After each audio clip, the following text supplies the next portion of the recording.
What's up YouTube? Welcome to Cars, Cost, and Technology.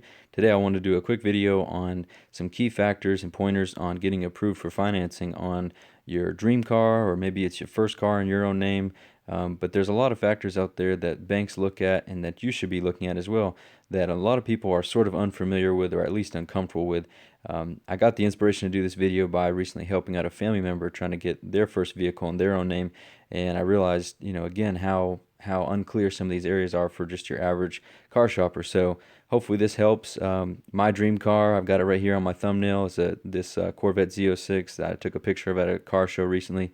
So hopefully I could apply these principles to get my dream car. But anyway, guys, so the primary concerns for the banks and dealerships is number one going to be your credit score. So it's kind of a given. I think this is pretty common knowledge. The main thing I want to focus on here is some tools to help you be more familiar with your credit score, and how to improve your credit score. That's going to give you a lot of confidence when going in to apply for financing, is knowing that credit score and what factors have got you to your score or build up your current score. So there's all kinds of free resources out there. Your credit card company may offer you something built in with your credit card. I personally use that, as well as Credit Karma. That's a free resource that gives you all kinds of information on how your score is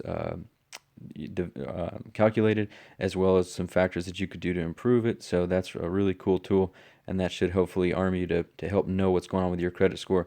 As far as specific scores to get approved for a loan, it's just going to vary on what you're shooting for.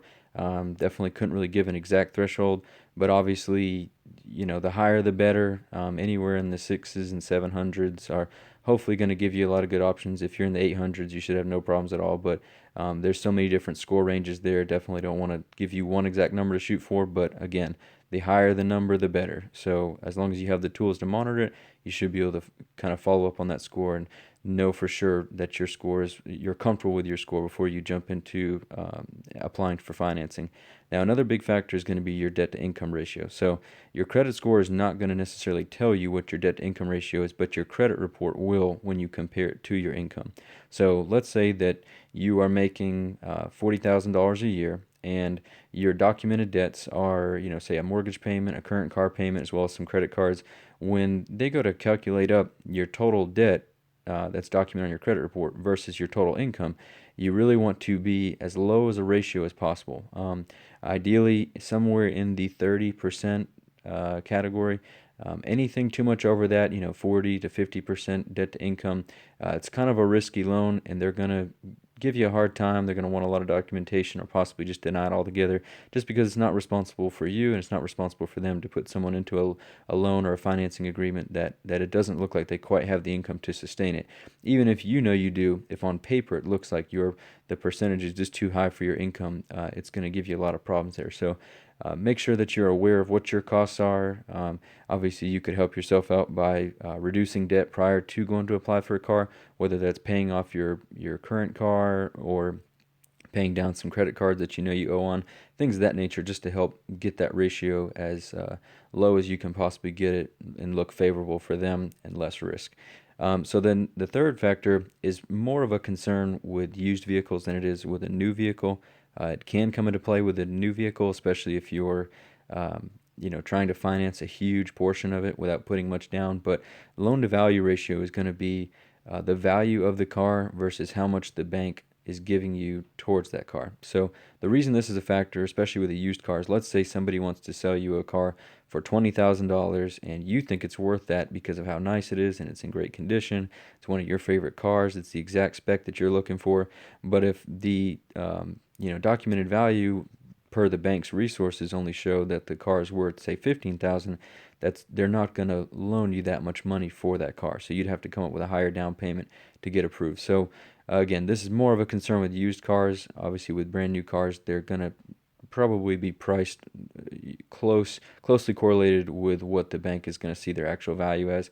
So you shouldn't have to deal with that all that much with a new car, but pretty big concern with a used car. So make sure you do your research on exactly what the car is going to be worth, so you know that the loan will be able to go through for that type of vehicle. So those are some key concerns when it comes to financing. Obviously, there's a lot more concerns when it comes to buying the car, but those are a few things that the banks or dealerships are looking at when they're trying to set you up with financing for the car. Now, a few key concerns that the buyer or you need to be aware of is number one, your interest rate. So that is the rate that you are paying them to borrow that money. So the higher the interest rate, the more money you're going to pay to borrow that money. Um, Needless to say, that interest is going to be a part of almost every loan. Even the best ones out there are normally like 0.9% or somewhere in that neighborhood, but you're going to pay some kind of money to borrow money.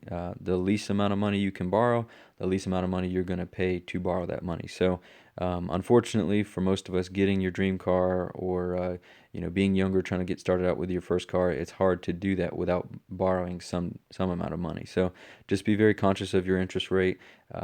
Interest rates are going to fluctuate depending on whether you're buying a new or used car, as well as some of the other factors that we talked about on the previous page about your credit worthiness. But anything above a 5% is sort of in that area that I would be concerned with. But again, it's going to vary for everyone, so you can't really have an exact rate that you need to shoot for. Just make sure you do your research, do some calculations to see what your total cost is going to be by the time you pay the car off. And jumping to number two, buyers definitely need to be concerned with loan term. Now, a lot of dealerships or their finance team will try to stretch out the term as far as they can to make sure that the payment is something that you can afford. Um, it may sound good to get a payment that you can afford, but if your term is stretched really, really far out, you're paying more interest and you're paying on that longer. So ultimately, you are hurting yourself. You want to be aware of that. Now, I'm not saying don't ever do a long loan term because that may be right for some people, but overall, be very cautious of letting the loan term slide way out into the 60 and 72-month range without you really quite understanding what it's doing to your final number or final cost on that car, because that's a really widely used tactic for car sales. And number three, the resale value. This kind of ties back into loan to value ratio. As the buyer, you definitely want to make sure that the resale value on the car is pretty comparable or at least lines up closely with how your financing structure is going to break down.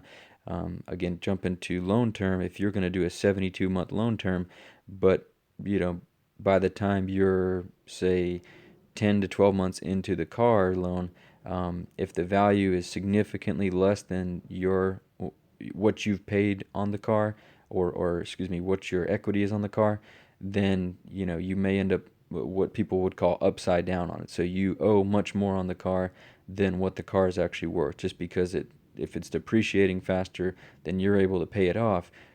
You could find yourself in a really bad spot if the car were to get totaled, or if maybe you needed to sell the car and move into something different, or you just wanted to move on to a different car. So make sure that you do a little research on what the resale value may be, and make sure that you account for that when you decide what loan term you want to do and what interest rate that you feel like you're comfortable paying. So again, guys, these are just a couple factors. These are not a buyer's guide as a whole for buying a car. There's so many more things to look out for. This is more concerning the financing.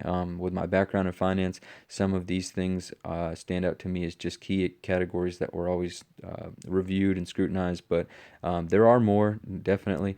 And, everyone's situation is different. So I always want to stress that in my videos, that anytime I want to talk finances with you guys, it's mainly just for fun and just for informational purposes. So remember to assess your individual situation, look at your factors, all the things that we've talked about here, and make sure that you make the right decision for you, not just based on general knowledge or general information out there.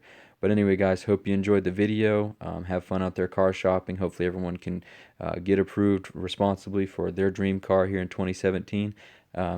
Appreciate you watching the channel. Check out some of my other content and like and subscribe if you enjoyed it.